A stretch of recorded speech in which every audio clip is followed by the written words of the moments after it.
ಎಲ್ಲರಿಗೂ ರಾಷ್ಟ್ರೀಯ ಗಣಿತ ದಿನದ ಶುಭಾಶಯಗಳು. ಇಂದು ನಮ್ಮ ದೇಶ ಕಂಡ ಅಪ್ರತಿಮ ಗಣಿತಜ್ಞ ಶ್ರೀನಿವಾಸ್ ರಾಮಾನುಜನ್ ಅವರ ಹುಟ್ಟಿದ ದಿನ. ಗಣಿತ ಕ್ಷೇತ್ರಕ್ಕೆ ಸಂಖ್ಯಾಪ್ರೇಮಿ ಶ್ರೀನಿವಾಸ್ ರಾಮಾನುಜನ್ ಅವರ ಕೊಡುಗೆಗಳನ್ನು ಗುರುತಿಸಿ ಪ್ರತಿ ವರ್ಷ ಡಿಸೆಂಬರ್ 22ರಂದು ರಾಷ್ಟ್ರೀಯ ಗಣಿತ ದಿನವನ್ನು ಆಚರಿಸಲಾಗುತ್ತದೆ. ಗಣಿತಶಾಸ್ತ್ರದ ವಿಶ್ಲೇಷಣೆ, ಅನಂತದ ಕಲ್ಪನೆ, ಸಂಖ್ಯಾ ಸಿದ್ಧಾಂತ ಮುಂದುವರಿದ ಭಿನ್ನ ರಾಶಿಗಳಿಗೆ ರಾಮಾನುಜನ್ ಅವರ ಕೊಡುಗೆ ಅಪಾರ. 2012ರಲ್ಲಿ ಪ್ರಧಾನಮಂತ್ರಿ ಮನಮೋಹನ್ ಸಿಂಗ್ ಡಿಸೆಂಬರ್ 22 ರಾಷ್ಟ್ರೀಯ ಗಣಿತ ದಿನ ಎಂದು ಘೋಷಿಸಿದರು ಮತ್ತು 2012 ಈ ವರ್ಷವನ್ನು ರಾಷ್ಟ್ರೀಯ ಗಣಿತ ವರ್ಷ ಎಂದು ಘೋಷಿಸಿದರು. ಆಚರಣೆಯ ಮುಖ್ಯ ಉದ್ದೇಶವೆಂದರೆ ಗಣಿತದ ಮಹತ್ವದ ಬಗ್ಗೆ ಜಾಗೃತಿ ಮೂಡಿಸಿ ದೇಶದ ಯುವ ಪೀಳಿಗೆ ಗಣಿತ ಕಲಿಯುವ ಬಗ್ಗೆ ಅವರಲ್ಲಿ ಸಕಾರಾತ್ಮಕ ಮನೋಭಾವವನ್ನು ಪ್ರೇರೇಪಿಸುವುದು. 1887ರ ಡಿಸೆಂಬರ್ 22ರಂದು ತಮಿಳುನಾಡಿನ ಈರೋಡಿನ ಬಡ ತಮಿಳು ಬ್ರಾಹ್ಮಣ ಕುಟುಂಬದಲ್ಲಿ ಜನಿಸಿದ್ದ ಶ್ರೀನಿವಾಸ್ ರಾಮಾನುಜನ್ ಬಾಲ್ಯದಿಂದಲೇ ತುಂಬಾ ವಿಲಕ್ಷಣ ಬುದ್ಧಿಮತ್ತೆ ಹೊಂದಿದವರು. ರಾಮಾನುಜಂ ತಂದೆ ಶ್ರೀನಿವಾಸ್ ಅಯ್ಯಂಗರ್, ತಾಯಿ ಕೋಮಲತಮ್ಮಲ್. 16ನೆಯ ವಯಸ್ಸಿನಲ್ಲಿ ರಾಮಾನುಜನ್ ಅವರ ಕೈಗೆ a synopsis of elementary results in pure and applied mathematics ಪುಸ್ತಕ ಸಿಕ್ಕಿತು. ಇದುವೇ ಅವರ ಜೀವನದ ಮಹತ್ತರ ತಿರುವು. ಯಾವ ಗುರುಗಳ ಸಹಾಯವೂ ಇಲ್ಲದೆ ಸ್ವಯಂ ಅಧ್ಯಯನ ಮಾಡಿ ಗಣಿತದಲ್ಲಿ ಮೊದಲೇ ಪಾರಂಗತನಾಗಿದ್ದ ರಾಮಾನುಜನ್ ಕೈಗೆ ಜಿ.ಎಸ್. ಕಾರ್ ರಚಿಸಿದ್ದ ಸುಮಾರು 5,000 ಗಣಿತ ಪ್ರಮೇಯಗಳನ್ನು ಅಭ್ಯಸಿಸತೊಡಗಿದ್ದರು. ಅಷ್ಟರಲ್ಲಿ ಆತನಿಗೆ ಸರ್ಕಾರಿ ಆರ್ಟ್ಸ್ ಕಾಲೇಜಿನಲ್ಲಿ ಕಲಿಯುವ ವಿದ್ಯಾರ್ಥಿ ವೇತನ ದೊರಕಿತು. ಆದರೆ ರಾಮಾನುಜನ್ ಅವರಿಗೆ ಗಣಿತದ ಹುಚ್ಚು ಹಿಡಿದಿತ್ತು. ಗಣಿತವನ್ನು ಹೊರತುಪಡಿಸಿ ಅವರಿಗೆ ಬೇರಾವ ವಿಷಯಗಳ ಬಗ್ಗೆ ಆಸಕ್ತಿಯೇ ಇರಲಿಲ್ಲ. ಹಾಗಾಗಿ ಗಣಿತದಲ್ಲಿ 100ಕ್ಕೆ 100 ಅಂಕ ಪಡೆದುಕೊಂಡ ರಾಮಾನುಜನ್ ಬೇರೆಲ್ಲ ವಿಷಯಗಳಲ್ಲಿ ಫೇಲ್ ಆಗಿ ಸ್ಕಾಲರ್ಶಿಪ್ ಕಳೆದುಕೊಂಡರು. ತಂದೆ ಬಟ್ಟೆ ಅಂಗಡಿಯಲ್ಲಿ ಗುಮಾಸ್ತ. ಮನೆಯಲ್ಲಿ ಬರೆಯಲು ಪೆನ್, ಪೇಪರ್ ಖರೀದಿ ಮಾಡಲು ಸಾಧ್ಯವಿರಲಿಲ್ಲ. ರಾಮಾನುಜನ್ನ ಮೆದುಳಿನಾಳದಲ್ಲಿ ರೂಪುಗೊಳ್ಳುತ್ತಿದ್ದ ಕ್ಲಿಷ್ಟ ಗಣಿತ ಸೂತ್ರಗಳನ್ನು ಹೊರಗೆಡವದೆ ಸುಮ್ಮನಿರಲು ರಾಮಾನುಜನ್ಗೆ ಸಾಧ್ಯವೇ ಇರಲಿಲ್ಲ. ಆದರೆ ಅವನ್ನೆಲ್ಲ ಬರೆದು ಜೋಡಿಸಲು ಪೇಪರ್, ಪೆನ್ ತರಲು ಹಣವಿರಲಿಲ್ಲ. ಹಾಗಾಗಿ ತಮ್ಮ ಮನಸ್ಸಿನಲ್ಲಿ ಹುಟ್ಟುತ್ತಿದ್ದ ಗಣಿತದ ಸೂತ್ರ, ಪ್ರಮೇಯಗಳನ್ನೆಲ್ಲ ರಾಮಾನುಜನ್ ಸ್ಲೇಟಿನಲ್ಲಿ ಬರೆದು ಅವುಗಳನ್ನು ಬಿಡಿಸಿ ಪ್ರಮೇಯಗಳನ್ನು ಸಾಧಿಸಿ ಉತ್ತರಗಳನ್ನು ಪಡೆಯುತ್ತಿದ್ದರು. ತಾವು ಬರೆದಿದ್ದ ವಿವರಣೆಗಳನ್ನೆಲ್ಲ ಬಿಟ್ಟು ಹಾಕಿ ಕೇವಲ ಸೂತ್ರ ಮತ್ತು ಪ್ರಮೇಯಗಳನ್ನು ನೇರವಾಗಿ ಒಂದು ನೋಟ್ ಪುಸ್ತಕದಲ್ಲಿ ಬರೆದಿಡುತ್ತಿದ್ದರು. ತನ್ನ ಸಹಪಾಠಿಗಳಿಗೂ ತನ್ನ ಗುರುಗಳಿಗೂ ತಾನು ಸೃಷ್ಟಿಸಿದ ಗಣಿತ ಸೂತ್ರಗಳು, ಪ್ರಮೇಯಗಳು ಅರ್ಥವಾಗುತ್ತಿರಲಿಲ್ಲ. ಆದ್ದರಿಂದ ರಾಮಾನುಜನ್ ಮನೆ ಊರು ತೊರೆದು ಅಂದಿನ ಮದ್ರಾಸ್ಗೆ ಪರಾರಿಯಾದರು. ಮದ್ರಾಸ್ನಲ್ಲಿ ಬೇರೆ ಬೇರೆ ಕಾಲೇಜಿನಲ್ಲಿ ಪ್ರವೇಶ ಪಡೆಯಲು ಪ್ರಯತ್ನ ಪಡುತ್ತಾ ಮಕ್ಕಳಿಗೆ ಗಣಿತದ ಟ್ಯೂಷನ್ ನೀಡುತ್ತಿದ್ದರು. ಅದೇ ಸಮಯಕ್ಕೆ ಮದ್ರಾಸಿನ ಪೋರ್ಟ್ ಟ್ರಸ್ಟ್ನಲ್ಲಿ ಅಕೌಂಟಿಂಗ್ ಕ್ಲರ್ಕ್ ಆಗಿ ರಾಮಾನುಜನ್ ಅವರಿಗೆ ಕೆಲಸ ಸಿಕ್ಕಿತು. ಇದು ರಾಮಾನುಜನ್ ಅವರ ಪಾಲಿಗೆ ಇನ್ನೊಂದು ಮುಖ್ಯ ತಿರುವು. ಅಲ್ಲಿ ಆತನ ಮೇಲಾಧಿಕಾರಿಯಾಗಿದ್ದ ಎಸ್. ನಾರಾಯಣ್ ಅಯ್ಯರ್ ಓರ್ವ ಪ್ರಕಾಂಡ ಗಣಿತ ತಜ್ಞರು, ಇಂಡಿಯನ್ ಮ್ಯಾಥಮೆಟಿಕಲ್ ಸೊಸೈಟಿಯ ಸ್ಥಾಪಕ ಸದಸ್ಯರೂ ಆಗಿದ್ದರು. ಅವರು ರಾಮಾನುಜನ್ ತಮ್ಮ ಪುಸ್ತಕದಲ್ಲಿ ರಚಿಸಿದ್ದ ಗಣಿತದ ಸೂತ್ರ, ಪ್ರಮೇಯಗಳನ್ನು ನೋಡಿ ದಂಗು ಬಡಿದು ಹೋದರು.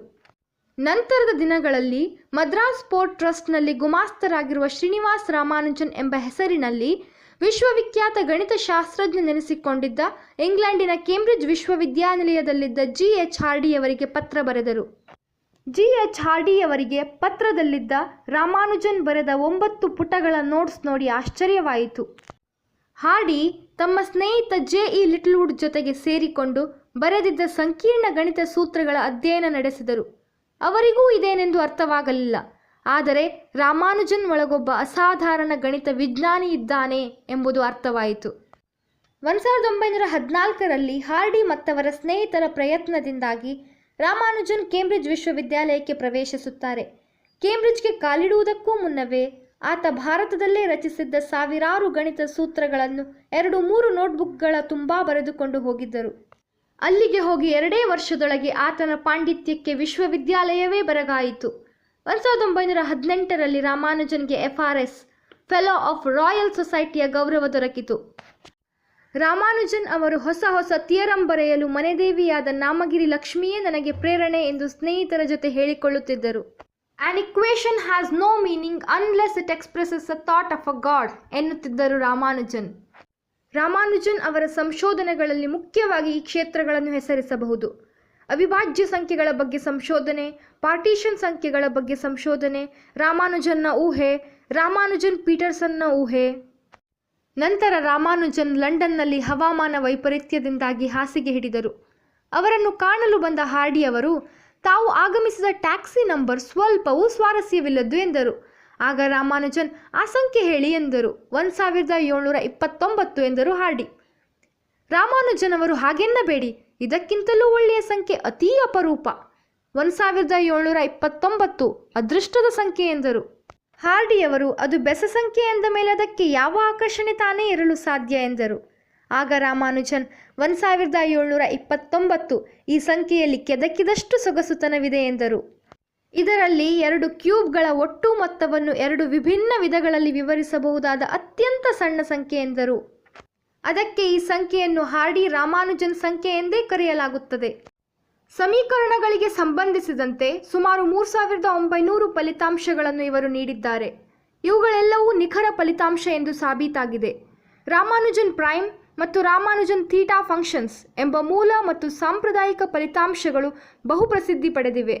ದಿ ರಾಮಾನುಜನ್ ಜರ್ನಲ್ ಎಂಬ ನಿಯತಕಾಲಿಕದ ಮೂಲಕ ಅನೇಕ ಗಣಿತ ಮೇಧಾವಿ ಮತ್ತು ಪಂಡಿತರನ್ನು ಸೃಷ್ಟಿಸುವಲ್ಲಿ ಇವರು ಪ್ರಮುಖ ಪಾತ್ರ ವಹಿಸಿದ್ದಾರೆ. ಶ್ರೀನಿವಾಸ್ ರಾಮಾನುಜನ್ 26 ಏಪ್ರಿಲ್ 1920 ಮರಣ ಹೊಂದಿದರು. ರಾಮಾನುಜನ್ ರಚಿಸಿ ಹೋಗಿದ್ದ ಅನೇಕ ಸೂತ್ರಗಳು, ಪ್ರಮೇಯಗಳು ಇವತ್ತಿಗೂ ಅರ್ಥೈಸಿಕೊಳ್ಳಲು ಸಾಧ್ಯವೇ ಆಗಿಲ್ಲ. ಖ್ಯಾತ ಅಣುವಿಜ್ಞಾನಿ ನೀಲ್ಸ್ ಬೋರ್ ಪ್ರಥಮವಾಗಿ ನ್ಯೂಕ್ಲಿಯಸ್ ಕುರಿತು ಸಂಶೋಧನೆ ನಡೆಸುವಾಗಲೂ ಆತ ಬಳಸಿದ್ದು ರಾಮಾನುಜನ್ ರಚಿಸಿ ಹೋಗಿದ್ದ ಸೂತ್ರವನ್ನೇ.